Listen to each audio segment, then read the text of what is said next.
Alif. Ha. Ba. Ha, tangan turun. Tangan turun. Ta. Ha, apa tu? Sa. Sa.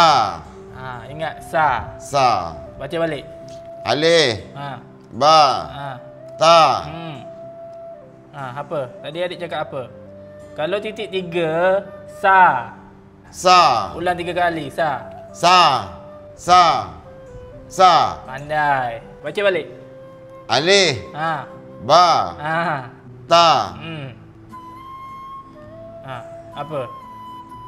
Adik dah cakap berapa kali dah? Tadi pun dah ayah dah ulang dah 3 kali. Titik 3. Apa? Ha? Apa ayah? Tak ingat?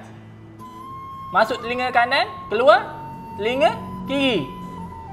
Abang, bagi rotan bang, rotan. Adik tak boleh ni dengan ayah ni. Jangan bang, ni ayah ni. Ayah tak ayah, dah tua-tua bangka pun tak kerti mengaji lagi. Alif batal lagi. Masa muda enjoy. Itulah. Tak boleh lah abang. Ni dah kenapa nak mengaji ni? Ha? Dah ingat kubur dah? Rotan dik, rotan. Ha. Ni, rotan ni. Ingat. Sa, titik 3 sa. Sa. Baca balik. Alif. Ba. Ta. Ha, apa?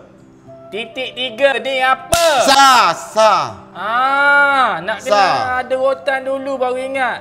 Sa. Ingat sa. Baca balik. Alif. Ba. Ta. Sa. Pandai pun. Ini baca apa, Dik? Yang ini Ustaz Adik tak ajar lagi lah, ayah. Sebab Ustaz Adik baru ajar sampai sa je. Nanti ayah hantar adik pergi mengaji petang besok. Kalau Ustaz Adik dah bagi tahu huruf apa ni, malam besok kita ngaji, adik bagi tahu ayah huruf apa Okey. Untuk malam ni dah habis dah. Sadaqallahul azim.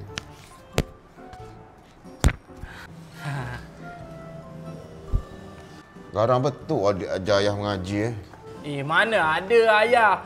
Adik tiru ustaz lah. Ustaz adik ajar kena ada rotan dekat tangan baru anak murid dia nak ingat huruf apa ni, huruf apa tu.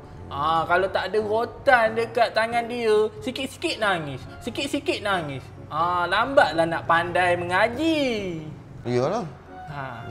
Okeylah ayah, adik nak pergi baca ABC pula. Esok adik ada exam fiqh. Okey. Okey.